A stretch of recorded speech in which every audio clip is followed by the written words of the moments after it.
Shalom Bapak Ibu Saudara, pemuda remaja, anak-anak warga GKUI Petra Pondok Pucung yang dikasihi Tuhan. Bagaimana kabar Bapak Ibu Saudara hari-hari ini? Ya tentu kita merasa jenuh, bosan karena hampir 1 bulan kita tinggal di rumah. Kita semua mengalami perasaan yang sama, dan itu sebabnya mari kita maknai pengalaman ini sebagai satu ujian kesabaran sekaligus mentaati himbauan pemerintah untuk memasuki masa PSBB. Sebabnya mari kita tidak berhenti berdoa agar Tuhan berbelas kasih kepada bangsa kita dan dunia untuk menghentikan wabah ini. Mari berdoa juga agar pelaksanaan ibadah di rumah-rumah warga jemaat tetap merasakan kehadiran Tuhan dan kuasa firman-Nya pada masa pandemi ini. Nah, saudara, seri khotbah minggu ini saya sampaikan untuk melengkapi liturgi ibadah yang sudah dibagikan melalui WA Group GKUI Petra Pondok Pucung. Tema khotbah pada ibadah Minggu 19 April 2020 adalah Salam Tangguh, dengan nats bacaan terambil dari Injil menurut Lukas pasal 24 ayat 1 sampai 12. Sebelumnya mari kita berdoa. Kepada Sang Khalik yang berkuasa menciptakan dan mengontrol seluruh dunia ini, berilah keteduhan untuk kami mendengarkan suara-Mu dan kesiapan hati untuk diubahkan. Dalam Kristus kami berdoa. Amin. Bapak Ibu Saudara, mari kita membuka Alkitab kita dan mari kita memperhatikan dan menyimak bersama-sama dari Injil Lukas pasal 24 ayat 1 sampai 12. Demikian firman Tuhan. Lembaga Alkitab Indonesia memberi judul Kebangkitan Yesus.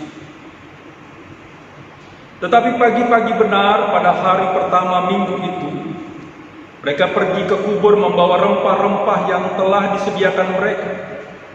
Mereka mendapati batu sudah terguling dari kubur itu. Dan setelah masuk, mereka tidak menemukan mayat Tuhan Yesus. Sementara mereka berdiri termangu-mangu karena hal itu, tiba-tiba ada 2 orang berdiri dekat mereka, memakai pakaian yang berkilau-kilauan. Mereka sangat ketakutan dan menundukkan kepala. Tetapi kedua orang itu berkata kepada mereka, "Mengapa kamu mencari Dia yang hidup di antara orang mati?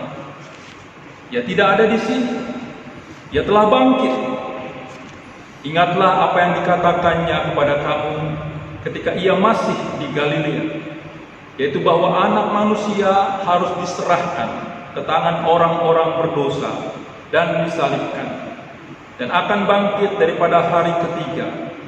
Maka teringatlah mereka akan perkataan Yesus itu, dan setelah mereka kembali dari kubur, mereka menceritakan semuanya itu kepada ke-11 murid dan kepada semua saudara yang lain.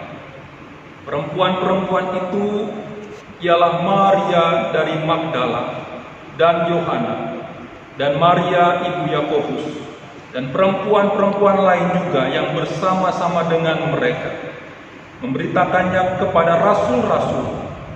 Tetapi bagi mereka perkataan-perkataan itu seakan-akan omong kosong, dan mereka tidak percaya kepada perempuan-perempuan itu. Sungguh pun demikian, Petrus bangun lalu cepat-cepat pergi ke kubur itu. Ketika ia menjenguk ke dalam, ia melihat hanya kain kapan saja.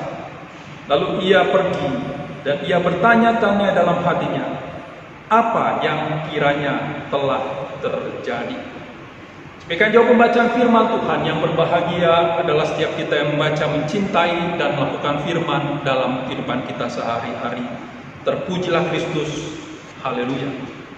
Bapak Ibu Saudara, remaja, pemuda, dan anak-anak yang dikasihi Tuhan, ucapan salam tangguh menjadi ucapan yang viral pada saat-saat ini.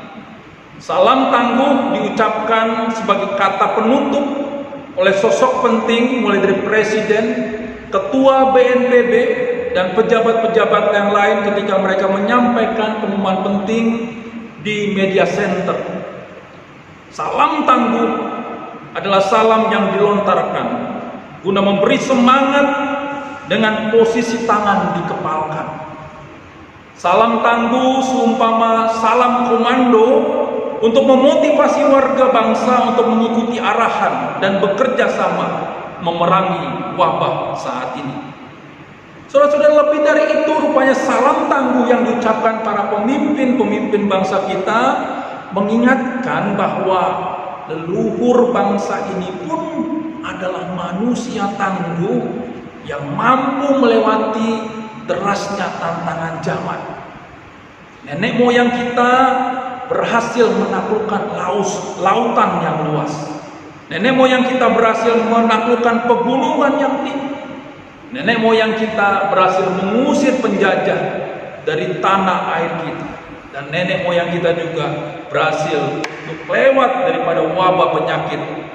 Dan mereka menerapkan nilai-nilai luhur, yaitu rela berkorban, gotong royong, dan pantang menyerah.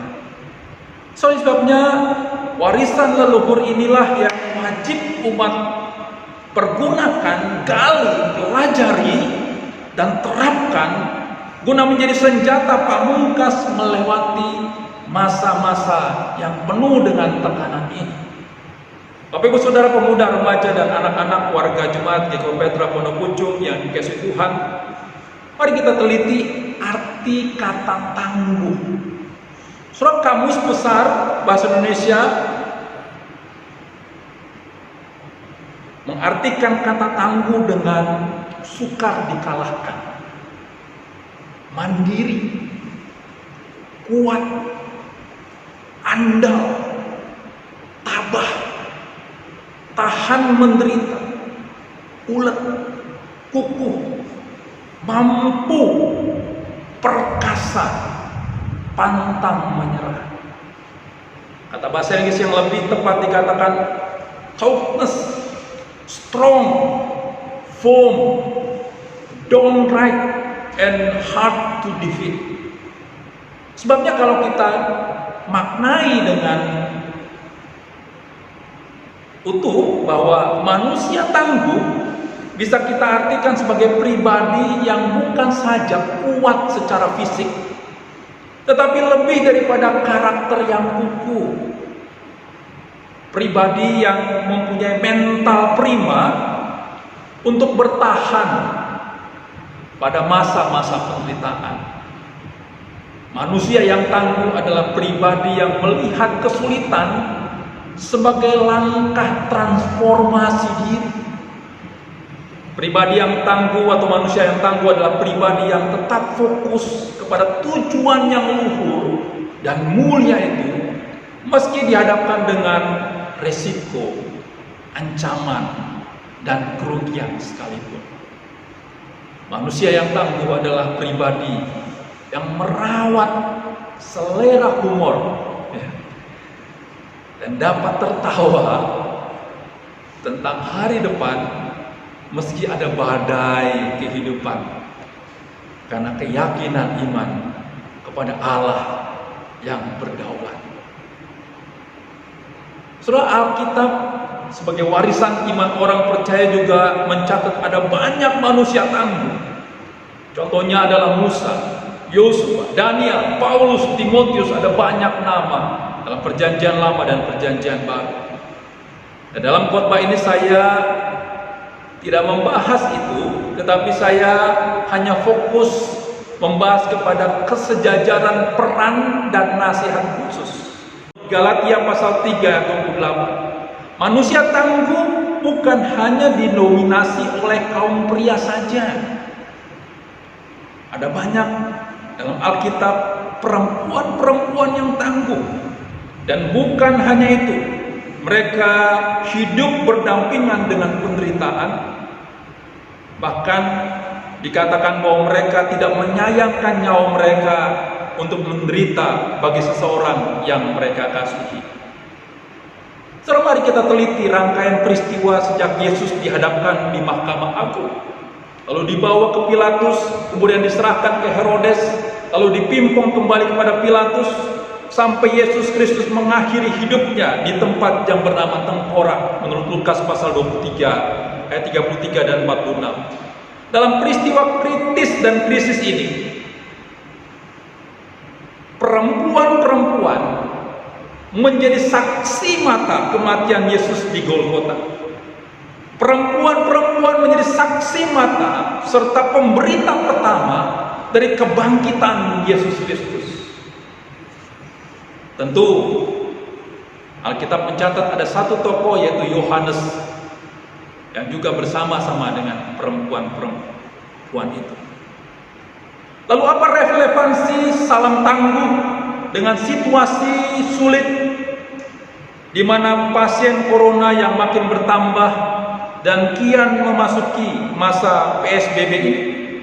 Serta melalui teladan perempuan-perempuan tangguh yang berada di seputar pelayanan Yesus Kristus, kita belajar bahwa setiap diri orang percaya ada DNA sebagai manusia tangguh. Manusia tangguh bukan hanya didominasi oleh laki-laki, tetapi perempuan-perempuan yang ada di sekeliling pelayanan Tuhan Yesus, bahkan sampai mati di Golgota, dan juga sebagai pemberita daripada kebangkitan Yesus yang pertama. Manusia tangguh bukan hanya didominasi oleh orang yang tua, tetapi juga oleh pemuda, remaja, dan juga anak-anak untuk bisa berpartisipasi dalam situasi yang sulit saat ini. Itu sebabnya Bapak Ibu yang dikasihi oleh Tuhan Yesus Kristus, manusia tangguh yang diberlakukan dalam Alkitab mengandung prinsip kesejajaran. Dan kesejajaran itu dapat kita praktekkan dalam relasi keluarga, pelayanan, dan pekerjaan.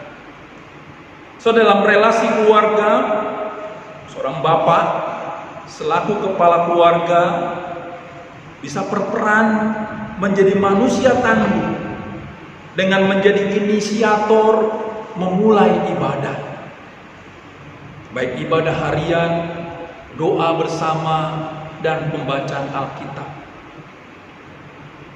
Bapak perlu membatasi diri untuk keluar rumah agar terhindar daripada wabah corona dan sekaligus menjadi teladan. Hal ini memang cukup sulit karena apa? Tinggal di rumah berseberangan dengan karakter kaum pria yang lebih banyak bekerja dan beraktivitas di luar. Ya, tentu ini sesuatu yang bertolak belakang. Tapi mari kita belajar untuk menjadi manusia tangguh, melawan diri kita, melawan natur kita untuk waktu yang sementara ini. Seorang ibu juga bisa berperan menjadi manusia tangguh dengan menciptakan suasana rumah yang nyaman dan betah bagi anggota keluarga. Temukan kreativitas dengan membuat kegiatan bersama guna menjaga tubuh tetap sehat. Contohnya kita berjemur pagi-pagi di depan rumah. Sama-sama kita membersihkan rumah, berolahraga di sekitar rumah, dan juga bisa menjaga jiwa dan pikiran tetap sehat. Contohnya mendukung memulai ibadah keluarga dengan menentukan waktu yang tepat. Kita juga bisa menonton film bersama dan mendiskusikannya. Buat kue favorit bersama, berkebun bersama, dan seterusnya. Saudara, peran ibu sebagai penolong menurut Alkitab dapat dilakukan dengan menceritakan momen-momen istimewa dalam keluarga. Dalam setiap keluarga pasti ada album keluarga. Ceritakan kembali, ya. Mulai dari kelahiran, pindah rumah, pernikahan, rekreasi, kenangan jalan bersama, dan seterusnya. Ya, ibu bisa merapikan foto-foto kenangan itu sambil menceritakan kembali tokoh-tokoh yang ada dalam foto itu dan membangkitkan semangat dan perasaan terkoneksi dengan kekasih kita yang jauh. Dengan melakukan hal sederhana ini kita dapat membuang rasa bosan dan jenuh itu. Bahkan lebih daripada itu, sambil menguraikan pengalaman itu, ibu atau bapak dapat menyampaikan firman Tuhan. Dengan apa? Ulangan pasal 6 ayat 7 dikatakan, mengajarkannya berulang-ulang kepada anak-anakmu dan membicarakan apabila engkau duduk di rumah, apabila engkau berbaring, dan apabila engkau bangun. Jadi sambil melakukan aktivitas, sampaikan firman Tuhan. Nah, peran penting ibu untuk memberitakan ajaran yang sehat di tengah-tengah keluarga juga disampaikan oleh Rasul Paulus. Menurut Titus pasal 2 dikatakan bahwa perempuan-perempuan tua hendaklah hidup sebagai orang yang beribadah dan cakap mengajarkan hal-hal yang baik, dan dengan demikian mendidik perempuan-perempuan muda mengasihi suaminya dan anak-anaknya. Mari ibu-ibu ambil komitmen untuk melakukan perintah firman Tuhan pada hari ini. Dan rupanya prinsip kesejajaran itu disampaikan juga oleh Rasul Paulus, bahwa peran itu bukan hanya oleh perempuan-perempuan tua, tapi juga laki-laki tua atau bapak. Dalam Titus pasal 2 ayat 2 dikatakan bahwa laki-laki tua hendaklah hidup sederhana, terhormat, bijaksana, sehat dalam iman, dalam kasih dan ketekunan. Jadi mari, di tengah masa-masa PSBB ini kita tinggal di rumah, pergunakan waktu untuk kita mewariskan ajaran yang sehat kepada anak-anak dan cucu kita. Serta begitu juga bagi anak-anak. Sebagai manusia tangguh bisa berperan dengan, dalam Titus pasal 2 ayat 6 dan 8 dikatakan, menguasai diri dalam segala hal, menjadikan diri sendiri sebagai teladan dalam berbuat baik, jujur, bersungguh-sungguh dalam pengajaranmu, sesat dan tidak sehat dan tidak bercela dalam pemberitaanmu.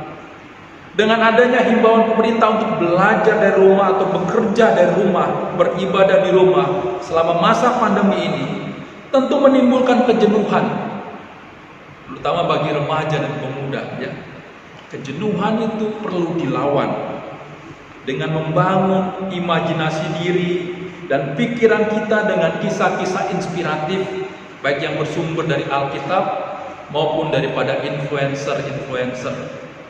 Remaja pemuda bisa membuat proyek gerakan membaca Alkitab selesai dalam 1 bulan. Coba kalau kita mulai daripada awal, ya, virus corona ini disampaikan 2 Maret, ya, tentu kalau kita ada gerakan baca Alkitab 1 bulan, hari ini kita udah hampir selesai baca Alkitab, ya. Nah, sebabnya Bapak Ibu Saudara, remaja pemuda anak-anak, kita juga bisa membuat komunitas Q&A, yaitu question and answer, untuk menjawab topik-topik santai dan juga seputar wabah. Ada banyak proyek yang bisa kita kerjakan dalam masa physical distancing ini. Jangan kita habiskan waktu hanya untuk kesenangan diri, berujung pada kebiasaan yang buruk atau addicted, ya, pada games, film dan sebagainya. Sebaliknya, kreatiflah mengisi waktu dengan aktivitas yang bermanfaat dan gunakan media sosial dengan bijaksana. Soalnya saya punya kesaksian, ya, saya mendorong buat pemuda remaja dan juga buat Bapak Ibu, anak-anak. Ya, saya diberkati dengan waktu nonton kisah Nelson Mandela. Ya. Waktu Nelson Mandela itu di penjara, meski dia di dalam penjara, pikirannya tidak terkukung. Imajinasinya membuat ia mengembara melewati jeruji besi dan menjadi berkat bagi sesama. Saudara, rupanya rahasia Mandela untuk tetap memiliki jiwa, pikiran, dan tubuh yang sehat bersumber dari perenungan firman Tuhan, terutama Mazmur, dan merenungkan karya kematian Yesus Kristus. Ia juga berdoa dan mengampuni para sipir yang melakukan kekerasan kepadanya selama di penjara. Saudara, apa yang kita lakukan contohnya misalnya dalam relasi pelayanan? Saudara, kesejajaran peran sebagai manusia tangguh bisa dilakukan dengan dalam Titus pasal 1 ayat 8 dan 9 dikatakan suka memberi tumpangan, suka yang baik, bijaksana, adil, saleh, dapat menguasai diri sesuai dengan ajaran yang sehat, supaya ia sanggup menasihati orang berdasarkan ajaran itu. Saudara, konteks nasihat ini memang ditujukan kepada para penatua dan oleh penilik jemaat agar mereka hidup menurut ajaran yang sehat guna membangun kesaksian hidup yang berintegritas di tengah pelayanan. Dalam prinsip kesejajaran peran, maka kewajiban itu untuk bersaksi dan memberitakan firman Tuhan melalui perbuatan baik dan menasihati bukan saja tugas daripada penatua dan penilik jemaat, tetapi tugas dari semua orang percaya. Sebabnya Bapak Ibu yang dikasihi Tuhan, mari buat kita para hamba Tuhan, majelis, pengurus komisi di GKP Petra Pondok Pucung, jangan kita vakum, ambil peran untuk tetap melayani di tengah-tengah masa-masa yang terbatas ini. Dalam relasi pekerjaan, saudara, kesejajaran peran sebagai manusia tangguh bisa dilakukan dengan mencontoh hamba-hamba Kristen agar taat kepada atasan, tulus dan setia. Kita bisa lihat dalam Titus pasal 2 ayat 9 dan 10. Nah, kalau kita memasukkan dalam prinsip kesejajaran peran, maka motivasi itu bukan hanya dilakukan oleh hamba-hamba Kristen, tapi setiap orang dalam level pekerjaan, baik dia hamba maupun tuan, dia sadar bahwa ada pertanggungan jawab dan semua aktivitasnya dilakukan dalam rangka untuk memuliakan Tuhan. Saudara, dengan memahami uraian tentang manusia tangguh berdasarkan prinsip kesejajaran peran berdasarkan Alkitab di atas, maka warga jemaat GKP Petra Pondok Pucung dapat berperan semuanya, baik bapak-bapak, ibu, pemuda, remaja, anak-anak, menjadi manusia tangguh. Saudara, bukan karena kekuatan diri, sebaliknya karena Tuhan telah melahirbarukan kita dan memberi kuasa. Sebabnya Yohanes pasal 1 ayat 12 dikatakan, semua orang, siapa itu? Bapak-bapak, ibu-ibu, anak-anak, pemuda, remaja yang menerima Yesus Kristus, diberinya kuasa. Orang Kristen yang lahir baru pasti mengalami kuasa Tuhan yang memuatkan dalam masa-masa penderitaan ini, sekaligus menjadi agen perubahan dalam komunitas keluarga, gereja, marketplace, dan pasti Tuhan akan menguatkan kita. Bapak Ibu Saudara yang dikasihi oleh Tuhan, jemaat GKP Petra Pondok Pucung yang dikasihi Tuhan, selamat berproses menjadi manusia tangguh. Tuhan memberkati. Salam tangguh. Mari kita berdoa untuk firman Tuhan yang sudah kita dengarkan. Kami bersyukur ya Tuhan, karena Engkau Allah yang telah melahirkan baru kami.